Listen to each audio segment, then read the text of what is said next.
What's up, guys? My name is Justin. Welcome back to the channel today, and we are back again with another slideshow video to talk about cars that I need to see someday in my life before I feel comfortable passing away.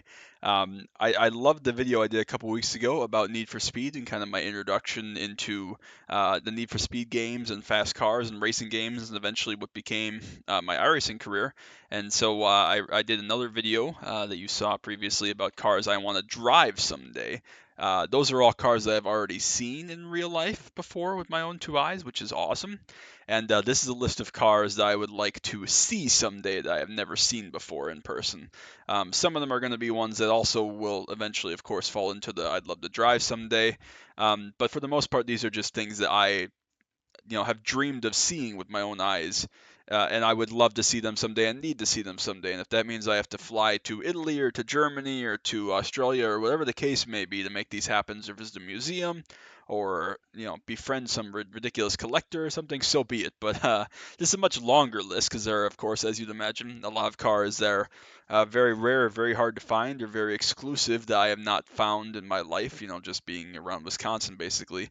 And again, a lot of these are things that, maybe they're traveling as part of exhibits, or again, they're in museums I have on my list to visit, or, you see a lot more of them in California or Miami or New York City or whatever the case may be. But for one reason or another, and I'm going to talk through each of them, I think there are 25 different cars. So we're going to be here for a little while. I'll try not to ramble this on too terribly long, but obviously the point of this is to have a discussion and kind of talk through each of these cars, why they're special to me, and so on. So this is a list of cars that I will not. I don't want to hope to see. I will see these cars someday. Otherwise, my life will not be complete. So, first and foremost is the Opel Speedster, and this one's going to be tricky. Number one right off the bat because it was never sold in America.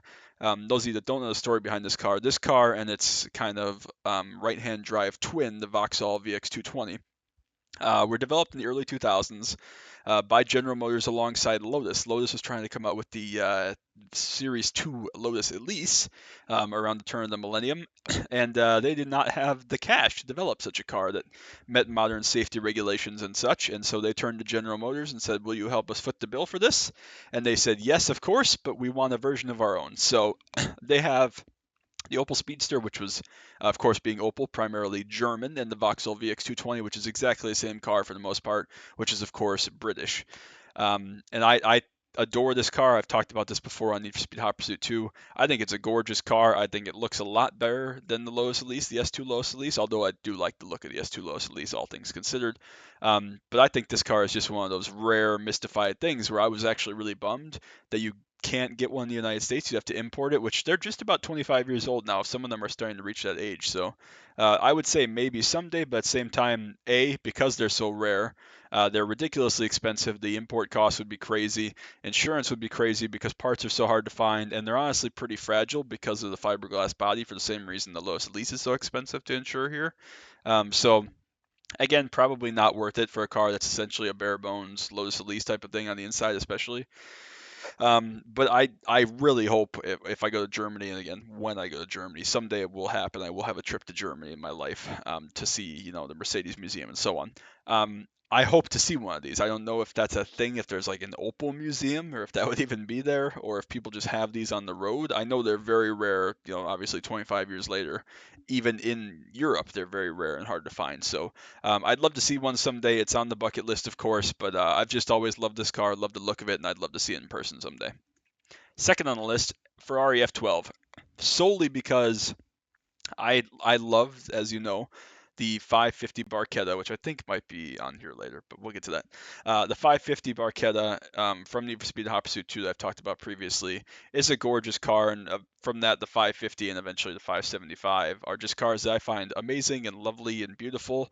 And this is kind of the two generations on from that. Excuse me.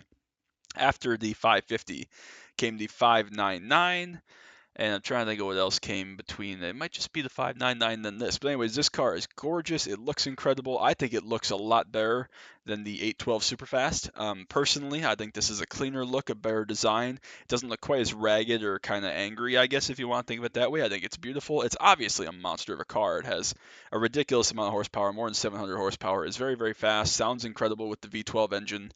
But I've never seen one in real life. And again, I would never, I don't think, want to own one of these cars. They're probably an absolute headache for maintenance, especially now that they're 10 plus years old. But just to be able to see this car would be enough for me. And again, this is kind of the car that I fell in love with actually later in like Need for Speed Rivals. So I think it's an incredible car.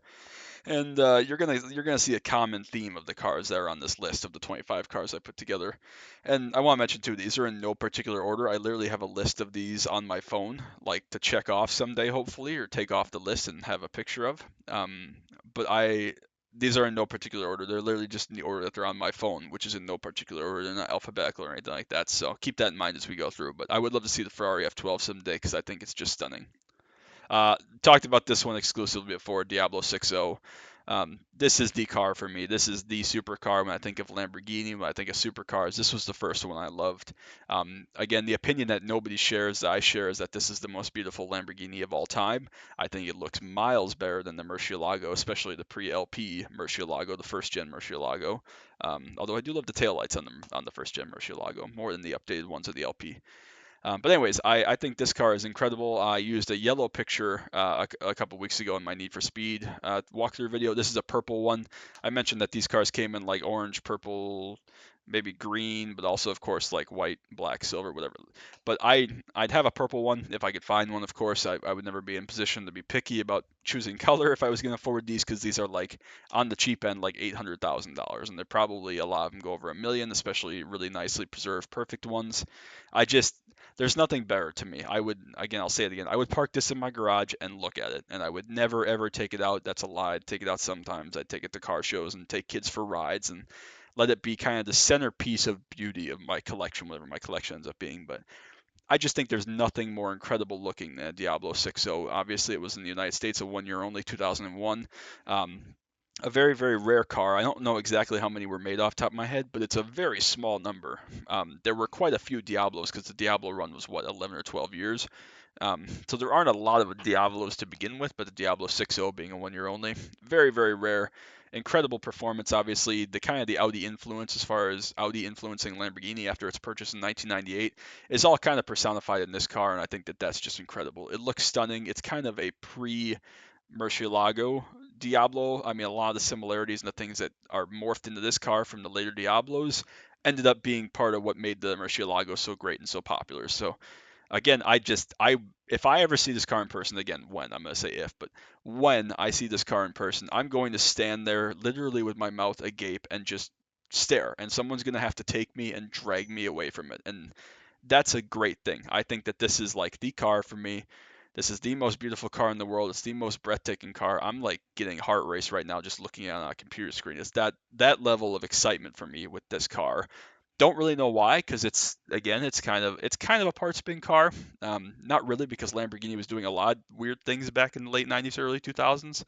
But everybody knows that the headlights come from the Nissan 300ZX, and the reason it has a little carbon lip over the top is that it hides the little part label, whatever, that says Nissan on it or whatever. So just stuff like that. Again, the taillights that come from like a bus or a truck or something. It's just an incredible car. It's a beautiful car. Again, I've mentioned before, if I ever got one, again, God forbid, I don't know what I'd do, but I'd get one with a wing if I could. I just think it looks a little bit more aggressive. Obviously, it's not quite kind of the clean look, the big sloping clean look that Lamborghini was going for. When they introduced the Murcielago, obviously they were preparing everybody for the Murcielago without wings by having this car without the wing. Although you could get a wing, and I think I've heard that roughly 2/3 of these cars were ordered with wings, so just something to keep in mind. But again, this is the car. If you have one of these or you know someone that has one of these, like, call me and I literally will arrange a trip to fly there this year and see it. Like, it's that kind of car for me. I will put everything else aside and come to see this car and just talk to the owner or whomever about this incredible car. So this is the car for me. And it's the kind of car that it still drives me absolutely berserk. Playing it in games or seeing a picture of it online or whatever the case may be. It is the thing for me. And to follow that up, a Murcielago LP640. I want to see one of these as well, just because of what it is. Obviously, people feel like this is peak Lamborghini, um, especially again people kind of my age, 25 to 35. This is the car they grew up with, right? This was the poster car. This was the hot new thing. I mean, this is the first new Lamborghini when this came out in 2002 since 1990. Obviously, after this, they started doing the V10 cars with the Gallardo and stuff like that. But this was kind of the last perfect V12.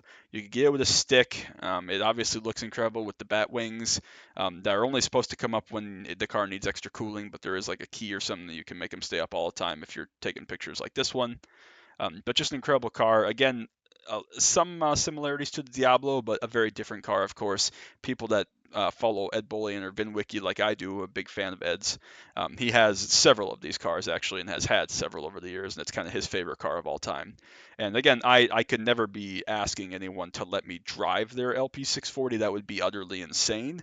But just to be able to see one and maybe go for a ride in one and hear that sound just once in person, that is something that I would consider myself very blessed and very thankful to even be around and have the chance to experience. So it doesn't get much better than this, specifically in the Lamborghini world, other than the Diablo 6.0 in my mind. So this is another car that, again, just is stunning. It's incredible, everything it stands for as far as Lamborghini history and my history through my childhood with Need for Speed. It's just an amazing car, and I would love the opportunity to see one of these in person someday. But again, they're a pretty rare find. BMW Z8. This is another rare find. I'll talk a little bit about some of the weird quirks of this car. Again, this car came from Need for Speed Hot Pursuit 2, the game that I was first introduced to what this car was and that existed. Kind of a throwback to the BMW 507, I think was what it was called. I'm not a big Ferrari buff or classic car buff, but I think that's the car.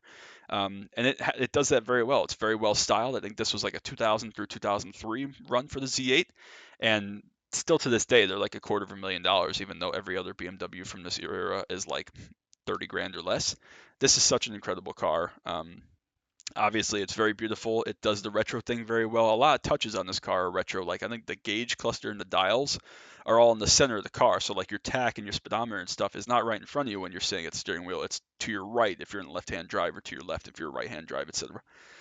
Lots of different interior quirks. Actually, I like I don't have a picture of it, unfortunately, but the taillights of this car for the Euro spec model had amber turn signals like you would expect. In the United States, they were all red. So I've always found, and again, from Need for Speed games, I've always found the Euro spec car of these to be a little bit prettier, a little bit more beautiful to look at, especially from the rear. I'm a sucker for good amber taillights because those are a lost cause, especially in America. But even the red taillight cars, the American spec cars, are just beautiful. And again, it's a really, really rare car. I don't know exactly how many were produced over the couple of years that they were in service or in production, I guess, 3 or 4 years. But it's gorgeous, it's incredible, and it would just be one of those things again where you just look at it and you're like, wow, I can't believe that BMW did something like this and that people still care this much about all these years later. So that's definitely one on the bucket list, the BMW Z8. And I mean, just look at it. It's so iconic in its look. And if you know what you're looking at, you definitely know it's a head turner. This pretty much speaks for itself, the McLaren F1. I mean, everybody and their mom that's a car fan wants to own one of these, of course. But considering they're like $25 million, that's literally never going to happen. Because even if I hit the lotto, and let's say I won $50 million, I'm not spending half of it on a McLaren F1. Like that would be irresponsible of me. I feel I could probably justify if I had $25 million buying a Diablo 6.0. You'd have to be a billionaire to justify owning a McLaren F1 comfortably or reasonably. And again, where do you drive the damn thing? Like it is so valuable, and it's the perfect car. And it was Gordon Murray's idea of being the perfect car. Like, what do you do with it? You can't take it on the street. You can't take it to get groceries. And again, God forbid someone hits you or you hit someone, it'll cost them 100 years with their insurance payments to like make you whole. Like it's not a feasible used car. But again, one of the most beautiful cars of all time. Still to this day, more than 30 years after it came out, it is the fastest naturally aspirated car of all time. Think about that. I recall 627 horsepower, I think it's a BMW V12 because McLaren didn't have anything at the time, just building race cars that could do that. Or it might be a BMW transmission or running gear because, again, I don't think anything was currently made by McLaren that had access to that could handle the torque of this car. They use gold in the engine bay because it's the best heat reflector. 3 abreast seating, the driver actually sits in the middle like a race car. And again, this car doesn't get enough credit for having kind of butterfly doors. They're not really gull wing doors. They're not really what do you call them? Scissor doors like Lamborghinis have. There really are kind of McLaren doors, which are more dihedral or butterfly. So just a beautiful car. And again, I thought that I'd seen one of these in person in Phoenix like 20 years ago at a traveling car show thing, but I'm not sure, and I don't have a picture of it. because I was there when I was very young again, like 20 plus years ago. I was very young. I was there with my mom and my grandma. They were obviously there to appease me, and I didn't have a phone, obviously, and there weren't really camera phones back in 2005 or whatever. So I don't have a picture of this car or me with this car. Which again, if I was with this car, I would have a picture of me with this car. Do not get me wrong. So I need to see another one, even if I've seen one technically already, which I don't recall or not. I will see this car again someday. I'll find one. They're in museums. There are a handful in the United States that are publicly viewable in various museums or collections. So, yeah, I will make my way to see one of these someday. But just, again, pretty much the perfect car. I'd have to do some thinking, but it's probably the greatest car of all time, in my opinion. And I think a lot of people, again, my age or a little bit older, feel the same way, that it's probably the greatest car of all time. Nothing like this will ever be built again because of cost, because of efficiencies and road regulations and all the other things that go into it. Again, still being the fastest naturally aspirated car ever is insane because it's been, again, 30 plus years and there have been some pretty incredible NA cars that have come out since then. So just an incredible car. And again, I will see one of these someday. And take a lot of selfies and a lot of pictures and probably have a hard time walking away. Along the same lines, a CGT, Porsche Carrera GT. Everybody knows this car for probably a lot of the wrong reasons. Jay Leno spun one out at Talladega. Obviously, Paul Walker passed away in one of these. But an iconic car. Again, a lot of people think it's peak Porsche. I don't know if I would go that far and say that, but obviously a very special car. The engine in this car, the V10, was derived from, I can't remember if it was a Porsche F1 car or a Porsche Le Mans prototype that was in development in like 1999 or 2000 and ended up getting canceled and shelved. I think it must have been LMP car because I think they shelved this car because Audi Group, who was like a partner in Porsche or owned Porsche or something at the time, similar to what happened to the Bentley LMP car a couple years after, I think that they didn't want to compete with the dominating Audi R8 of the turn of the century and the turn of the millennium, and so they shelved that LMP car by Porsche, left the engine on the sideline, and eventually became, in a slightly modified version, became the engine that went in this car. So um, this car is just incredible. Obviously, it's beautiful. And another car that I was first introduced to the concept in this example during Need for Speed Hot Pursuit 2. So I talked in that video, the Need for Speed video, about how much influence that game has had on my car taste and my car loves, and this is again another example of that. So just an incredible car. The left side wheel locks are red and the right side ones are blue. Don't know why exactly that is, other than easier not to lose them or something. I don't know. But regardless, just an incredible car, stunning. Everybody, thinks they're amazing and beautiful and special. And even if it's not your favorite car, your favorite Porsche, obviously the significance of it, the infamy of it in some cases, supersedes its reputation as an amazing car in some cases. So, again, just an amazing car and a pretty rare find, obviously, but you do see them at car shows, especially Porsche-based car shows and events like that and such. So, again, not an impossible find. I'm sure they have one or two at the Porsche Museum. So again, when I make a trip to Germany, it'll be on the bucket list, and it'll definitely be something I keep my eyes peeled for. Ferrari F40. I don't know what you say. This is the last car that Enzo saw built and approved. Um, I think it's stunning. It's been described as a V8 go-kart. I don't think it looks nearly as nice with the pop-up headlights in the front popped up and illuminated. It just kind of looks clunky because they stick out so tall. But when the headlights are down like it is here, it's stunning. It's gorgeous. Looks incredible, very sleek, very smooth. The big wing. This was the first car ever, I believe, in the world to surpass 200 miles an hour top speed. I think it was 201. The previous record was like 198 for the Porsche 959. And again, this was like the late 80s. This was almost 40 years ago. Um, so yeah, it was built to celebrate the 40th anniversary of Ferrari, I believe, which is why it's called the F40, and then obviously the F50 after that. And so think about that. We're almost 40 years on from the F40. So just an incredible car, beautiful, and obviously stands for a lot in the history of Ferrari. Along the same token, the F50, I actually prefer the look of the F50. That might be controversial, but this is another car that had a Ferrari Racing V12 derived engine in the back, and Jeremy Clarkson, I think, said it was like literally connected to your spine. It was that much of a rattling drive, and he talked about other cars, which I'll get to in a second. But this car, I think, is just gorgeous. And I mean, these are, again, $5 million now, which is ridiculous. But just to see one of these in person, again, I'm sure they have one at the Ferrari Museum or a private collection that's available for tours type of thing or whatever. So I will see one of these, but they are just stunningly beautiful. I think all F50s were hard tops with a removable, like, kind of top that was removable, like a C7 Corvette, or I guess all Corvettes really, with a removable top, and then you could option this kind of back end piece that had the roll hoops, obviously to protect you if the car were to roll over. Um, and it's just incredible. It's a stunning car. I think it's more beautiful again than any Ferrari before or since. It's probably the most beautiful Ferrari ever, in my opinion. But again, just an incredible car. Stands for so much for Ferrari in their history, their racing heritage, their street car heritage, and it's just quite the piece to behold. And again, there are very few cars in the world that I would look at and turn my head faster than if I ever saw one of these. So again, that'll be on the bucket list someday, the Ferrari Enzo. I am going to be honest. I don't think this car is 10 out of 10 beautiful. I mean, it's still beautiful, don't get me wrong. To me, the front looks a little bit like an anteater. Maybe that's sacrilege to say, but people have said what makes the Enzo so special is everything that they learned about the F50. They took all the bad stuff out, put all the good stuff in, and a little bit more, and made the Enzo.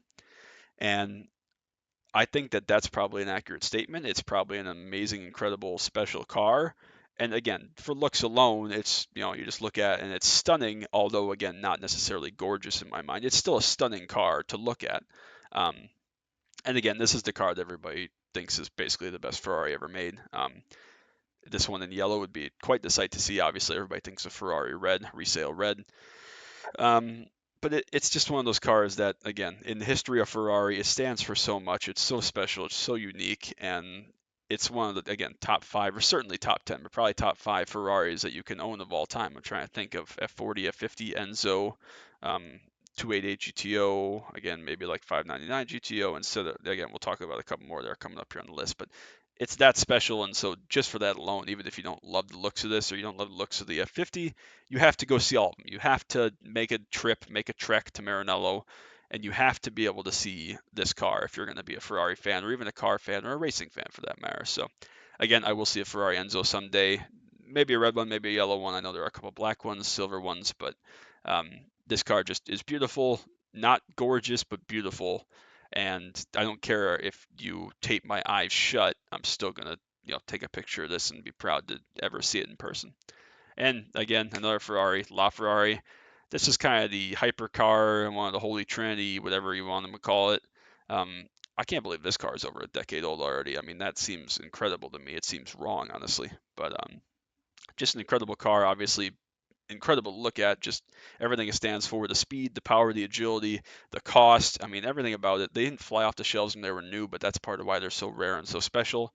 And again, for all the things I've already said, I won't beat a dead horse. But if you're going to go Ferrari and be a Ferrari fan, you have to see the Ferrari. The Ferrari is essentially what this is called, as James May said. But just an incredible car, and again, right up there, peak top 10 single digits, best Ferraris ever, and you have to put this one on your list.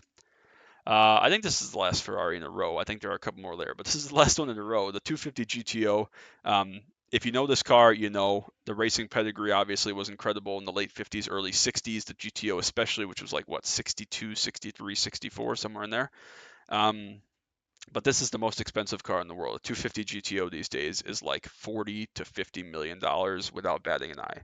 And some will probably go for much more than that with racing history or again that were owned by a celebrity or something of the like. But this car is incredible just because it's the most valuable car in the world.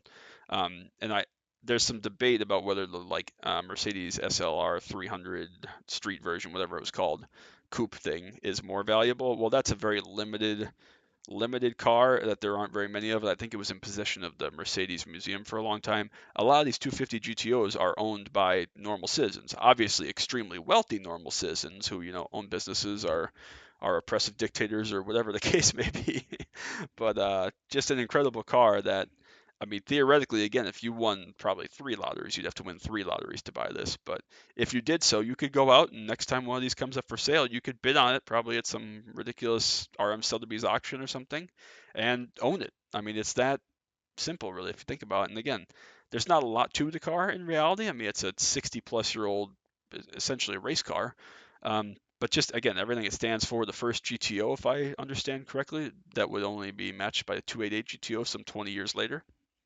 And again, obviously, just being the most expensive or valuable car in the world carries a lot of weight. And so that's definitely something that's worth seeing in life. And obviously, it's on my list for good reason. Nope, I'm kidding. There's another Ferrari. We talked about the Ferrari 550 Barchetta. I mean, first of all, just look at it. I mean, it's incredible to look at.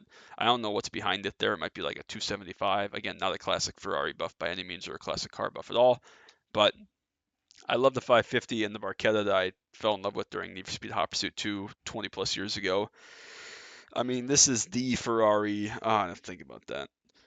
This is the Ferrari of the 2000s for sure for me. I mean, it's better in my opinion. Okay, it's more beautiful in my opinion than the Enzo. It's not obviously an Enzo, but again, even these cars are $500,000 just because of their rarity. Very, very unique. The 550 was produced for quite a long time, but the 550 was the last Ferrari that you could only get with a gated manual. After this, the 575 had a automatic option. The F430 had an automatic option. The 360 had an automatic option, etc., etc. So this was the last Ferrari that only came in a stick. And I think that the Ferrari 550 by itself, which is a $150,000 or $200,000 car roughly, is incredible. That's one of those cars again that is just special. I've seen one of those in person. Thankfully, I'm very, very blessed. I saw Maroon one at Road America a couple years ago, and it was stunning. But I will see one of these at some point. There's one I think in the Peterson collection, the Peterson Automotive Museum in California. I think has one. Don't know where else, but again, if it has to be in Maranello whenever I get to Italy at some point in my life, so be it. But a very special car, a very unique car. It was never designed to have a roof. This was designed to be a true Barchetta, which means it's just a convertible, even though it's not convertible as you think of it. It has no roof essentially. It's not designed to come with a roof. They did come with like a cloth roof for like transportation or moving it and light rain if you're moving it outside or something. But you're meant to be driven, or you're meant to drive this car or have it be driven with the top off. You know, it's supposed to be open air experience. The windshield is slightly more raked than the coupe, just to give it a little bit better aerodynamic profile, and again allow the air to flow over the top a little bit easier because there's no roof. And just an incredible car. The deep dish rear wheels, the sticky out front wheels, the smile on the grill, the hood scoop, everything about this car I think is just stunning. And again, I will see one of these because it's one of my childhood hero cars. It's one of those cars that I loved in games 20 plus years ago, and it's definitely something that I want to be in the presence of in person someday. All right, we're finally off of the Ferrari train, but we're right back on the Lamborghini. So this is the new Countach. I don't remember what it's called. It's the LP 800-4 or something along those lines. I don't remember exactly what it is. I don't really have any affinity for the old Countach. Again, it was well before my time, late 70s, early to late 80s, I guess. Obviously, me being 27, I don't have any connection to that kind of era of cars specifically. But I think that this car is just gorgeous. I mean, for no other reason that it's just beautiful to look at. I mean, look at it. I think it just encapsulates everything that the original Countach was while putting it on kind of the Aventador platform. I think this is on the Aventador platform, if I'm not mistaken. But from the rear, this car is beautiful. If you've never seen the rear end of this car, go look it up, do yourself a treat, and make sure you have some nice alone time when you do. It's that incredible. I mean, the rear end looks beautiful. It's to die for, obviously. It sounds amazing. I think it's a hybrid V12. I think that's correct. It has one of the first Lamborghinis to have a battery pack with it to make it a hybrid. I don't remember the exact specs, but forget all that. It's just beautiful. The ones you see most I've seen in public or that people have are white. The one I found on Google for this was orange, but I don't care. You could paint it, whatever color you pick. You could paint it baby puke green, and it would still probably be a gorgeous car. I might be a little bit confused why you got your Countach that's several $1 million in baby puke green, but no matter. But yeah, just incredible looking car. Obviously, very sleek, very low, and a heritage car to a car that I don't have any personal connection to, but nonetheless is just gorgeous. So yes, I will find one of these someday. Bugatti Veyron, not much to say. This was kind of the poster car for a super hypercar or an ultra car, whatever you want to call it. When I was a kid, I think the Veyron came out in 2005 in the United States for sure. Maybe not.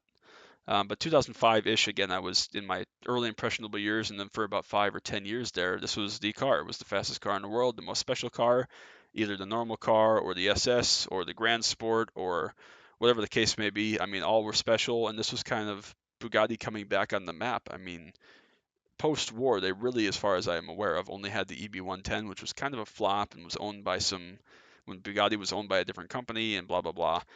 But this car just took the world by storm. It immediately gave Bugatti all the credibility it needed, and even today, they're still holding up to that with very special, very limited edition, luxury, fast, incredible performance machines.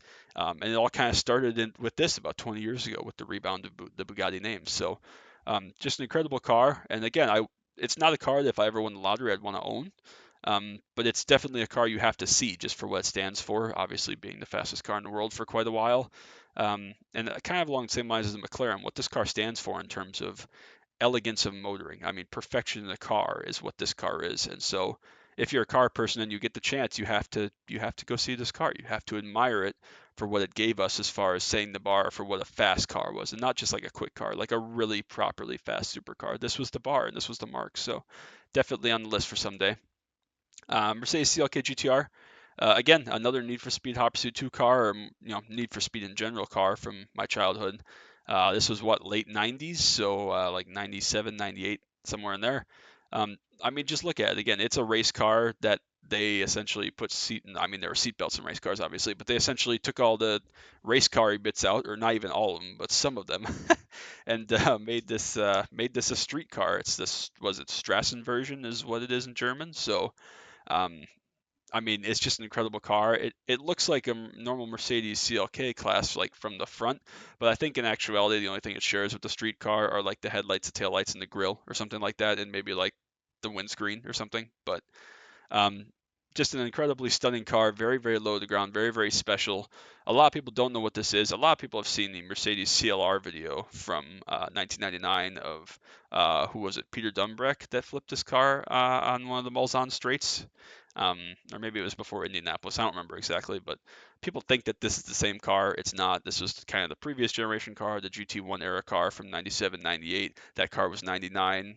Mark Webber also flipped one, I guess, in qualifying. Same thing. So different car, but just equally beautiful, equally stunning.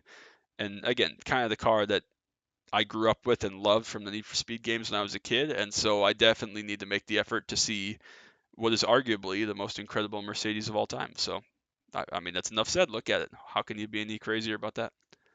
McLaren P1, again, similar to the McLaren F1, just everything it stands for alongside the LaFerrari, just the rebound of McLaren to building hypercars again, which they built some great cars with the MP412C and then the 570 series, the 765 LT, etc. But the P1 was really their return to, again, the holy trinity of like the best cars of all time. And again, it's not really a car that's ever been matched as far as what it does for the McLaren brand, and it's just an absolute beast of a car. I mean, look at I love how McLaren always incorporates their logo into the headlights or tail lights. I guess depends on the car, maybe both.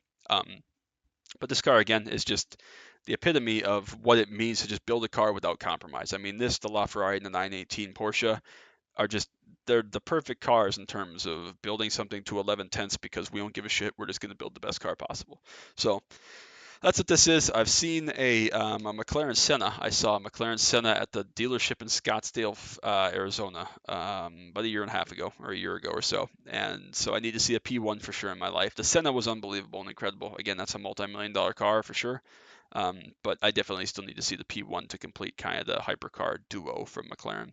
Speaking of the 918, of course, you knew it was coming. Porsche 918, 918, whatever you want to call it, completes the Holy Trinity. Again, I can't believe these cars are all more than a decade old now, but a lot of people think that this is the second best Porsche of all time, perhaps behind the Carrera GT. But again, same reasons. I won't be the dead horse here. Just um, being part of the Holy Trinity, being kind of Porsche's return to hypercars, the Holy Trinity, everything it stands for in terms of just making cars as good as they can be, and Porsche probably does that as well as anybody for sure.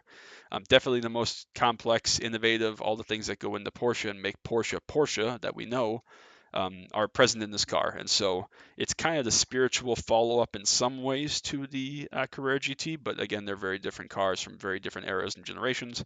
But you can't love cars without seeing all three of the Holy Trinity, loving them, and just being in awe when you're in the presence of them. So definitely on the list, 918. Another Porsche, 993 GT2. Also talked about this in the Porsche video, or sorry, the Need for Speed video. This is the car I kind of talked about in Porsche Unleashed, and I hadn't found a good picture of it at that time. I think that this might be an RS, Carrera RS from the same period, 993, but you get the point basically with the riveted fenders and all the aero bits on it and stuff, the intakes in the wing. And seeing a 993 GT2 is just it would just be incredible because the 993 is a rare find anyways because most of them at this point, if they're preserved and in good condition, they're tucked away, only see concours events or limited road use for sure. But seeing something as special as a GT2 in the wild would be like, again, just jaw-droppingly insane. So Again, I love this car. I love Porsche Unleashed. Back in the day when I was a kid, it got me into Porsches. I'm still a Porsche guy to this day. Behind my love of Camaros is right there, Porsche 911s.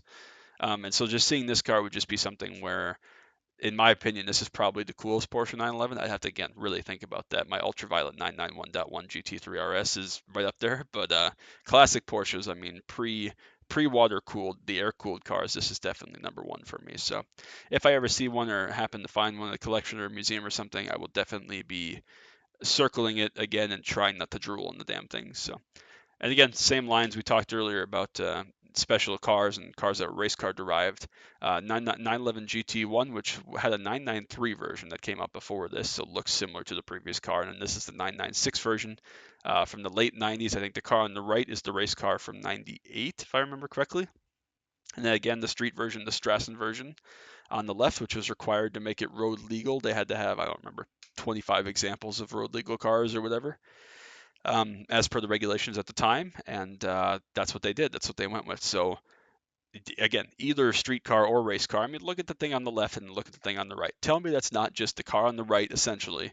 Take all the racing paint off and, a little bit more street legal wing and bigger mirrors and bigger, traffic light indicators and stuff like that. And tell me it's not the exact same car. Like, instead of building a car and then making a race car out of it, they did it the other way around. And that's just insane. So, again, street car, race car, both. I don't care. Hopefully both would be awesome to see, of course. But that's the kind of special thing that, again, I grew up with, was the best car on Need for Speed Porsche Unleashed, the Halo car of the time, obviously, and one of the best race cars of the late 90s for sure. So that would definitely be a treat to see either or both of these cars.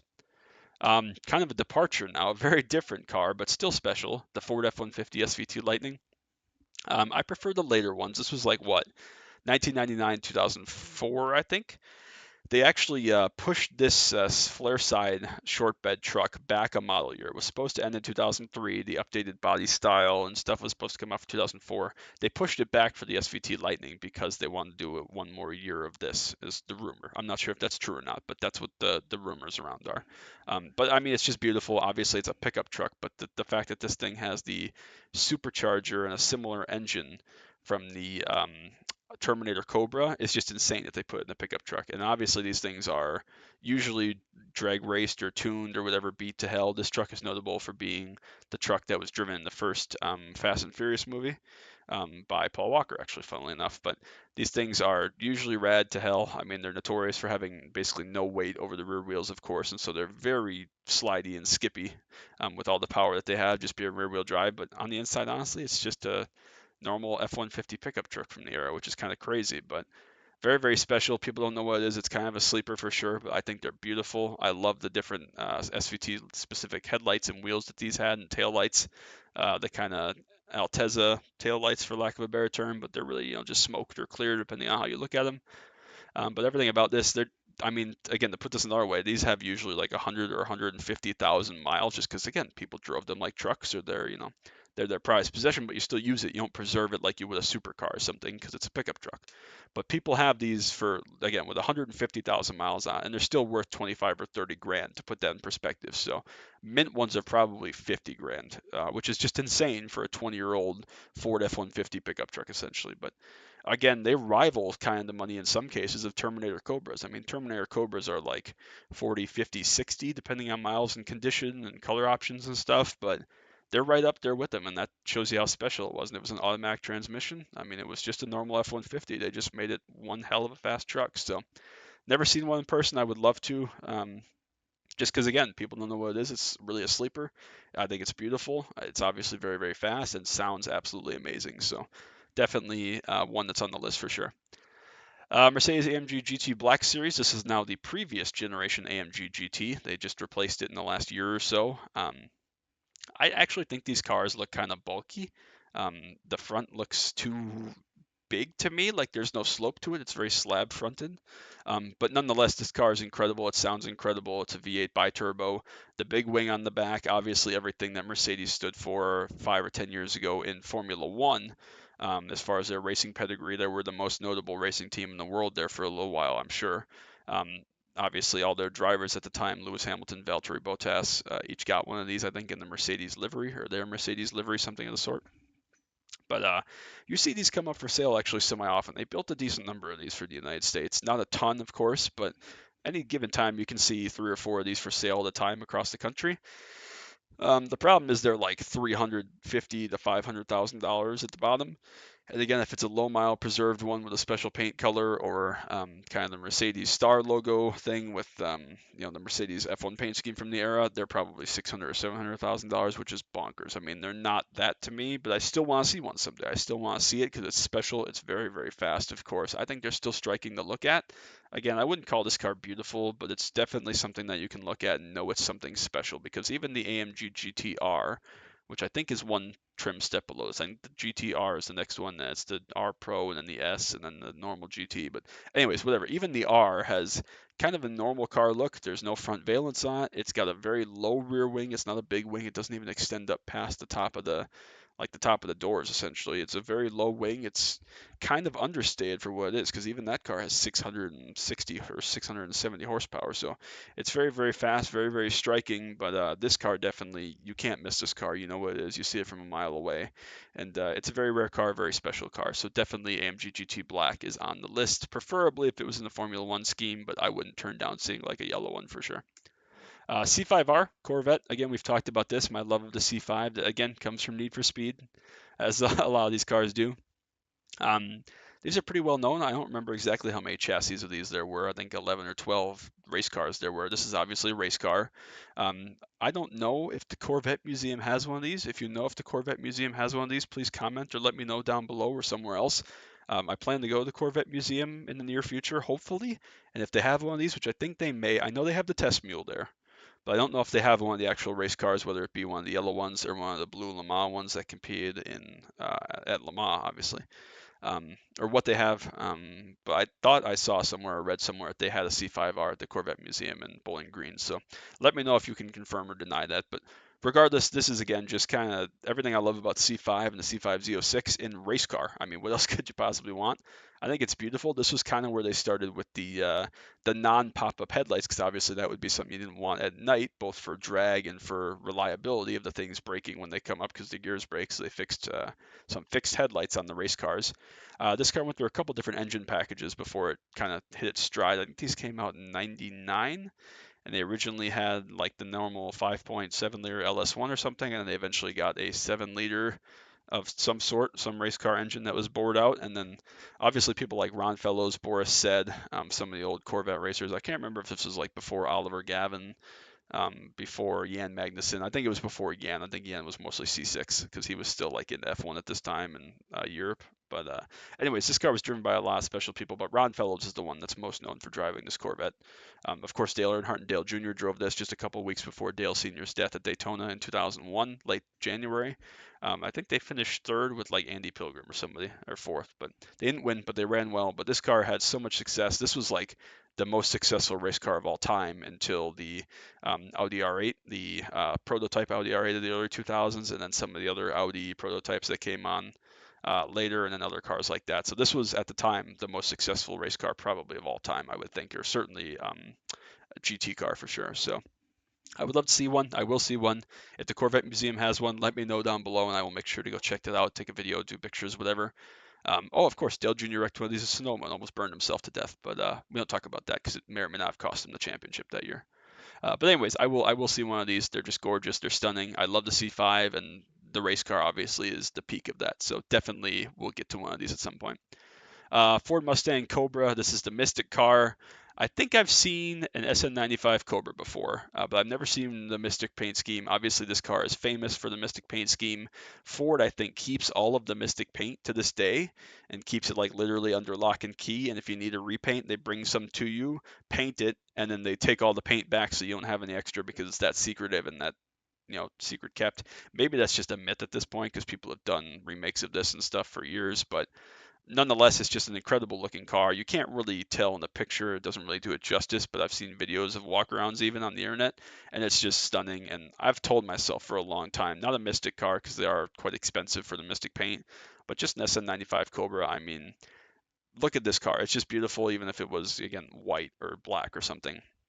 I'd get some silver wheels, some nice shiny wheels like this one has, a bigger spoiler like this one has than the stock spoiler, a cowled hood like this one has, and just use it to like teach your kid how to drive a stick. It's that beautiful, that special. It sounds great, especially with an exhaust on it. Of course, unfortunately, inside it's still an SN95 Mustang. It's plasticky, it's junky, it's literally a piece of crap, and that's why every other Mustang from this era is worth $3,000. But the Cobras are still worth quite a bit of money. 10 to 15 even for a rough one, 20 or 25 for a really nice one. And again, the Mystic ones are still balloon crazy expensive just because of what they are. But I want to see one someday. I want to see a Mystic car, just to say I saw the special paint scheme that everybody goes crazy over. And along the same lines, the last car on the list, the Termi Cobra in Mystic Chrome, not to be confused with Mystic. It is a similar but not ideal color, or not identical, excuse me. Mystic Chrome, the Mystic has much more purple in it. Mystic Chrome is much more of a green-blue undertone. It's still got some purple, and of course they both still have some green and blah blah blah, but similar but not the same color. Again, I think this car is incredibly beautiful. Again, as a big C5Z fan, it pains me to say that the Terminator Cobra is arguably cooler. Not better, not faster, doesn't handle better, obviously, but they were real competition back in 2003, 2004, when the Terminator Cobra was released. I mean, again, the story from this car, the 99 Cobra was so underperforming as far as being underrated from the factory that 2000 and 2001 they didn't do a Cobra. 2000 and 2002 they didn't do a Cobra. 2001 they did a Cobra that was similar but not quite the same as the 99. 2000 they only did a Cobra R. 2001, like I said, was similar to the 99. 2002 there was no Cobra, I believe, and then 2003 and 4 they went supercharged with 390 horsepower claimed. A lot of people said it pushed 390 horsepower to the wheels, so this thing was a beast. Again, the same exact supercharger kit, or near enough, that the SVT Lightning had earlier.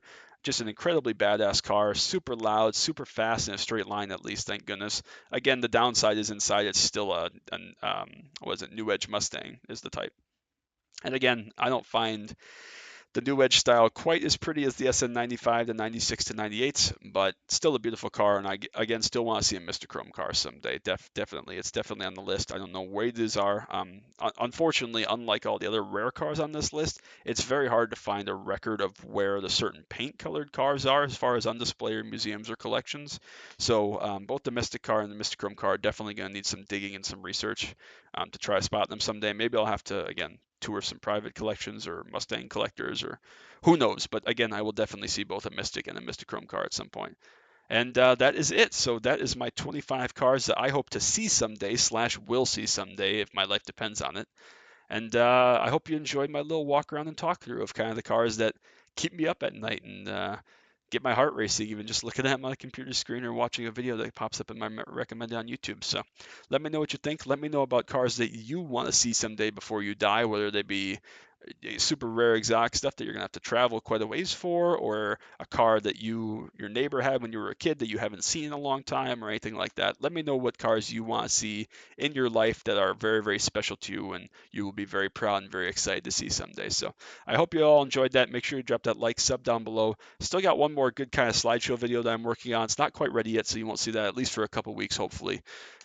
But in the works for that, obviously normal iRacing content, other racing games, everything else we do. I appreciate so much all the love and support. I hope you all are having a wonderful day, and I can't wait to see you all back real soon. So that's going to be it for me. Till next time, as always, bye.